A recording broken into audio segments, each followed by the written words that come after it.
Բարի լույս, սիրելի ժողովուրդ, վերջին տարիներին ես հաճախ եմ խոսում հավասարակշռված եւ հավասարակշռման կամ բալանսավորված եւ բալանսավորման արտաքին քաղաքականության մասին եւ նաեւ տարբեր առիթներով փորձում եմ նկարագրել, թե ինչպես է աշխատում հավասարակշռված եւ հավասարակշռման արտաքին քաղաքականությունը եւ նաեւ այսօր ուզում եմ ավելի տեսաների ցույց տամ այն ինչ ելույթներում տեսական ձևով ներկայացնում եմ ընդհանրապես պետությունը միջազգային հարաբերությունների սուբյեկտ որպես գոյություն ունի, այսինքն պետություն ինքնին նշանակում է միջազգային հարաբերությունների սուբյեկտ եւ ինքը գոյություն ունի այլ պետությունների հետ հարաբերություններում եւ հարաբերությունների ձգողականությունը եւ ձգողականության հավասարակշռումը շատ կարեւոր է, դա ես համեմատում եմ տիեզերական process-ների հետ, երբ որ մոլորակները եւ երկնային մարմինները որոշակի գravitացիոն հարաբերությունների հենքի վրա են գոյություն ունենում եւ գործում եւ երբ որ գravitացիոն հարաբերությունները խախտվում են եւ հավասարակշռությունը խախտվում է, տեղի են ունենում աղետներ եւ ահա այս սարքը ես խնդրել եմ, որ պատրաստեն մեր հարգելի ինժեներները եւ շնորհակալ եմ, որ պատրաստել ենք եւ ահա պետությունը, Հայաստանի Հանրապետությունը իմ պատկերացմամբ գոյություն ունի այս հարթության մեջ, որը այլ պետությունների հետ հարաբերությունների հարթությունն է։ Եվ ես ուզում եմ ցույց տալ, թե ինչ է տեղի ունենում, երբ որևէ դեպքում այդ հավասարակշռությունը խախտվում է, այսինքն անհամաչափ մեծ հարաբերություններ տեղի ունենում։ Այդ հավասարակշռությունը խախտվում է եւ պետությունը դուրս է ընկնում իր զարգացման բնականոն տրամաբանությունից կամ այլևս չի ունենում այն հարթությունը, որը հնարավորություն կտա իրեն բնականոն ձևով զարգանալ։ Եվ երբ որ մենք ունենք նման վիճակ, քաղաքական խնդիրը եւ պետության եւ կառավարության եւ առաջնորդության խնդիրը, այդ հավասարակշռությունը որոշակիորեն հավասարակշռման խախտումը որոշակիորեն վերականգնելն է, մասնավորապես տարբեր հարաբերությունները մեկը մյուսով հավասարակշռելու, որը հնարավորություն կտա մեզ նաեւ լինել զարգացման բնականոն հունի եւ բնական հարթության մեջ եւ ուզում եմ ընդգծել, որ այս ինչի մասին խոսում ենք, մենք ասում ենք հավասարակշռված եւ հավասարակշռման արտաքին քաղաքականություն, դա վերաբերվում է արտաքին բոլոր հարաբերություններին, արտաքին տնտեսական հարաբերություններին, արտաքին անվտանգային հարաբերություններին եւ սովորաբար արտաքին քաղաքականության մեջ այլ երկրների հետ հարաբերությունները իրենք ունեն շատ կոնկրետ գործնական նշանակություն։ Հավասարակշռել այն տեղերի հետ հարաբերությունները, որտեղ հավասարակշռությունը խախտված է։ Բայց ես ուզում եմ մի ուրիշ երևույթ էլ ցույց տամ, որը շատ կարևոր է, որտեղ մենք տեսանք, թե հավասարակշռությունը անհամաչափորեն խախտված լինելու դեպքում, երբ որ հարաբերություններից որևէ մեկի նժարը շատ էականորեն ծանրանում է, ինչ է տեղի ունենում։ Տեղի է ունենում անկում, տեղի է ունենում վթար, բայց նաև հակառակն է շատ կարևոր, որովհետև եկեք պատկերացնենք, թե այդ հավասարակշռության վիճակից հետ հավասարակշռում է տեղի ունենում նույն տրամաբանությամբ անհամաչափորեն։ Նույնը տեղի է ունենում այդ պարագայում եւս եւ հետեւաբար հավասարակշռված եւ հավասարակշռման արտաքին քաղաքականությունը չի նշանակում որևէ բան անել կտրուկ եւ առանց բանաձևումների եւ հետեւաբար եւ հավասարակշռության հաստատումը եւ հավասարակշռության վերականգնումը եւ նոր հավասարակշռության ձևավորումը պետք է տեղի ունենա հնարավորինս սահուն, որպեսզի դրանք լինեն կառավարելի եւ այլ տիպի հակավթարներ տեղի չունենան։ Դա այն է, ինչ մենք փորձում ենք անել եւ ինչպես օրինակ 2026 թվականի մայիսի 28-ի զորահանդեսին մենք ցույց տվինք այն ինչ դուք տեսաք դա ռազմատեխնիկական համագործակցության հավասարակշռման շատ նուրբ եւ զգուշ հավասարակշռման արդյունք էր եւ ընդ որում մենք ցույց տվեցինք շուրջ 7 երկրների արտադրության ռազմական տեխնիկա, բայց նաև մենք ցույց տվեցինք Հայաստանի արտադրության ռազմական տեխնիկա, սպառազինություն եւ դա նույնպես հավասարակշռման կարևոր էլեմենտ եւ ատրիբուտ է, ընդ որում այդ թվում արտաքին քաղաքականության հավասարակշռման կարևոր ատրիբուտ, որովհետեւ որոշ տեխնոլոգիաներ եւ որոշ սարքավորումներ, կոմպոնենտներ, որոնցով արտադրվում է Հայաստանի Հանրապետությունում սպառազինություն, որը այսօր արդեն սկսել է արտահանվել զարգացած երկրներ, ահա այդ տեխնոլոգիաներին հասանելիությունը մենք ստացել ենք հավասարակշռված քաղաքականության, հավասարակշռված եւ հավասարակշռման քաղաքականության արդյունքում։ Մենք առաջիկայում եւ ընդհանրապես այս ընթացքում նույնը անում ենք տնտեսական քաղաքականության ոլորտում եւ նաեւ շատ կարեւոր է որ առաջիկայում մենք տնտեսական բոլոր ուղղություններում կարողանանք ձեռք բերել հավասարակշռություն կամ իրադրությունը հնարավորինս հավասարակշռել եւ այստեղ է որ հավասարակշռված եւ հավասարակշռման արտաքին քաղաքականությունը լրանում է, լրացվում է մեկ ուրիշ բանաձևով անկախությունը, քչերից կախվածությունը փոխարինելն է շատերից կախվածությամբ։ Այսինքն էլի ես ուզում եմ բերել այդ շատ պարզ օրինակը։ Եթե մեզ ջուր է բերում 1 հոգի, պայմանական 4 լիտր ջուր է բերում 1 հոգի ամեն օր, այդ 1 մատակարարը ինքը կարող է օրինակ ճանապարհին վթարի ենթարկվել, օրինակ կարող է հիվանդանալ եւ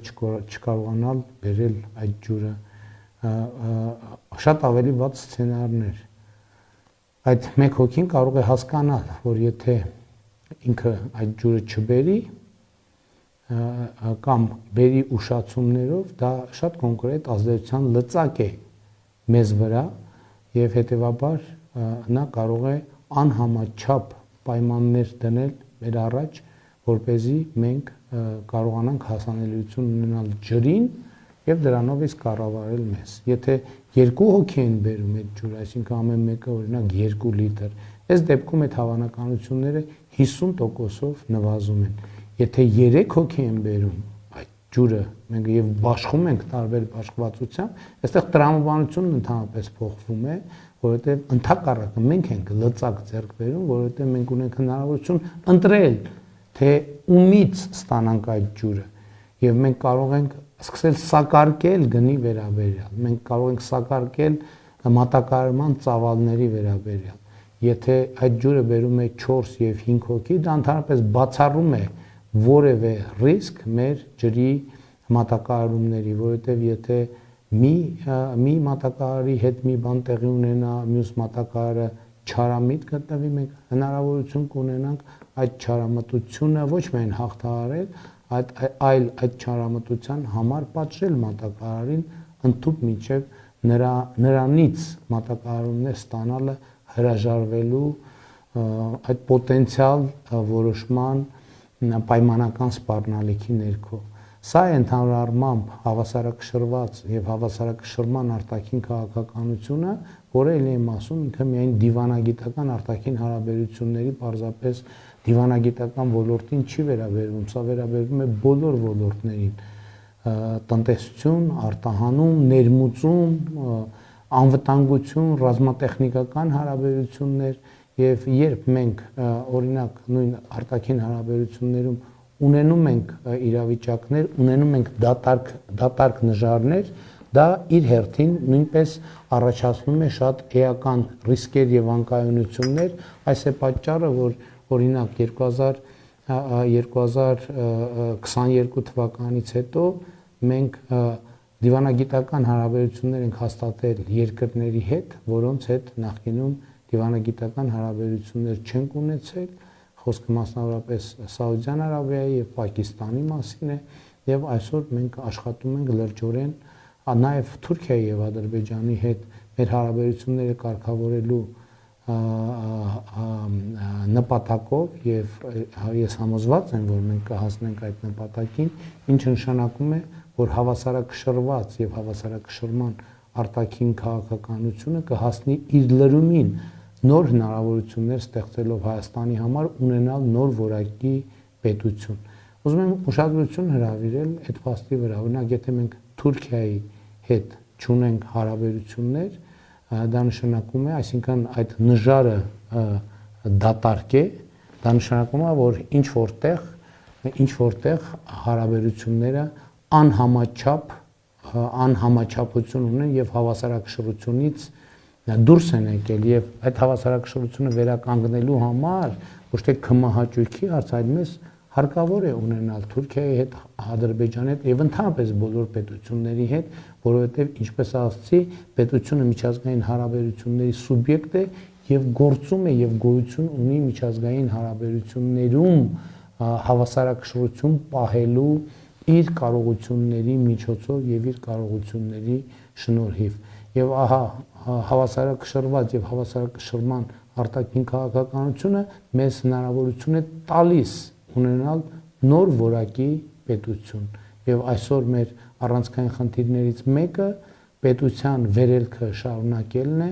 եւ ունենալը նոր որակի պետություն եւ կարող եմ կարճ նաեւ նկարագրել թե ինչ նկատի ունեմ նոր որակի պետություն ասելով օրինակ այն որ մենք այսօր արդեն առաջիկա օրերին Հայաստանում բացվելու է արհեստական բանականության առաջին գործարանը Գագարին բնակավայրում Elevate ընկերության կողմից գիտեք որ Հրազդան մեքենա գործարանի տարածքում Firebird ընկերությունը շուրջ 5 միլիարդ դրամի ներդրումային ծրագիր է իրականացվում եւ առաջիկայում նրանց առաջին գործարանը նույնպես կբացվի ուզում եմ ձեր ուշադրությունը հրավիրել որ նախորդ տարիներին մենք աշխատեցինք եւ այս տարի էր ոնց որ բացումը $10 միլիոն մենք Երևանի պետական համալսարանի համար ձեռք բերեցինք սուպեր համակարգիչը եւ առաջին սուպեր համակարգիչը եւ արհեստական բանականության կենտրոն ստեղծեցինք ուզում եմ հիշեցնել որ մենք 2017 թվականի համեմատ 2025-ին շուրջ 180%-ով ավելացրել են գիտության ֆինանսավորումը եւ գիտության ոլորտում աշխատավարձերը բարձրացրել ենք 100-ից 300%-ով եւ նաեւ այս քաղաքականությունների շնորհիվ է որ մենք այսօր ունենք նաեւ ռազմական արդյունաբերություն եւ նախորդ տարիներին 2021 թվականից սկսած մենք 170 միլիարդ դրամ ներդրում ենք իրականացրել ռազմաարդյունաբերական համալիրում եւ այսօր հաճույքով ենք արձանագրում, որ մեր ռազմաարդյունաբերական համալիրի արտադրանքը ոչ միայն ծառայում է Հայաստանի պաշտպանունակության բարձրացմանը, այլև դառնում է տնտեսության մի ճյուղ, որը առաջ է մղում մեր տնտեսությունը եւ արտահանման շուկաներ է ստանում այդ թվում զարգացած երկրներում։ Նոր որակի պետություն մենք նկատի ունենք նոր որակի այն դպրոցները, որ մենք կառուցում ենք Հայաստանի Հանրապետությունում, նոր որակի այն մանկապարտեզները, որ մենք կառուցում ենք Հայաստանի Հանրապետությունում, նոր որակի սոցիալական ապահովությունը, ես մասնավորապես նկատի ունեմ առողջության ապահովագրության համակարգը, որտեղ բացի աշխատողների համար գոյություն ունեցող հնարավորությունից, որը նույնպես շատ կարևոր է, մինչև 18 տարեկան երեխաները եւ 65+ տարեկի թոշակառուները պետական բյուջեի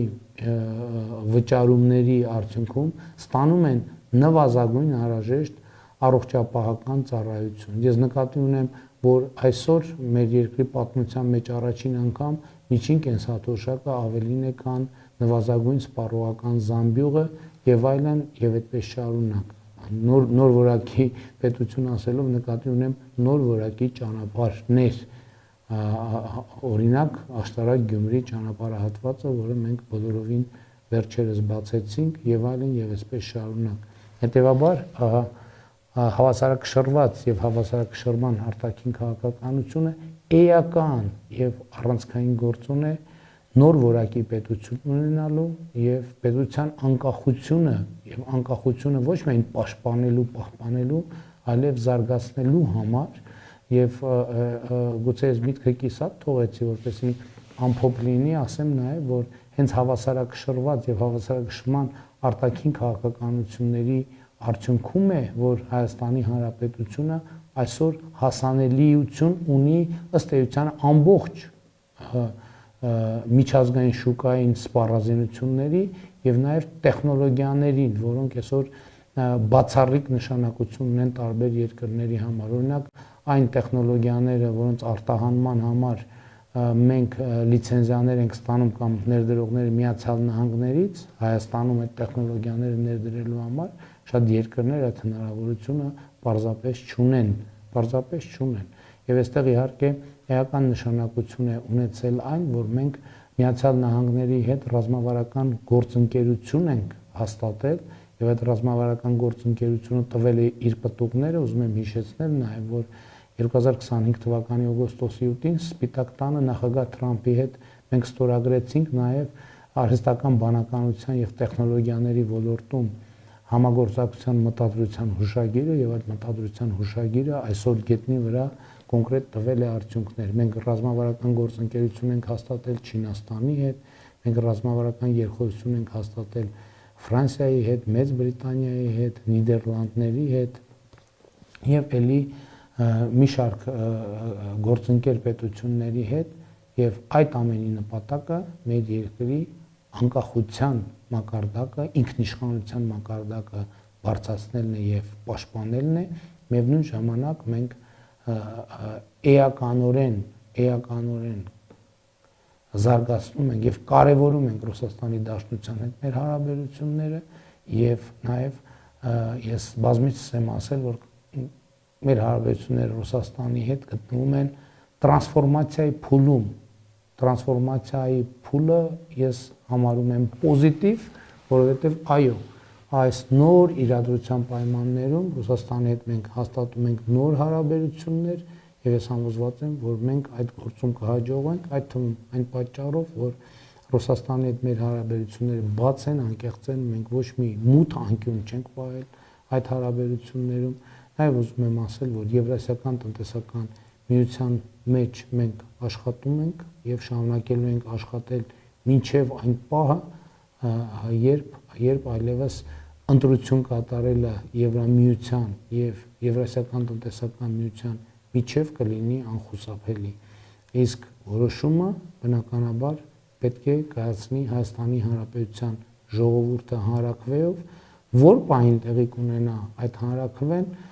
սա էլ է շատ էական հարց, համենայն դեպս մինչև այն պահը, երբ Հայաստանը չի դիմել պաշտոնապես Եվրամիությանը, Եվրոպական միությանը անդամագրվելու համար կամ Եվրամիության անդամության տեխնացուի կարգավիճակին շատ մոտ չէ, որևէ հանրաքվե անելը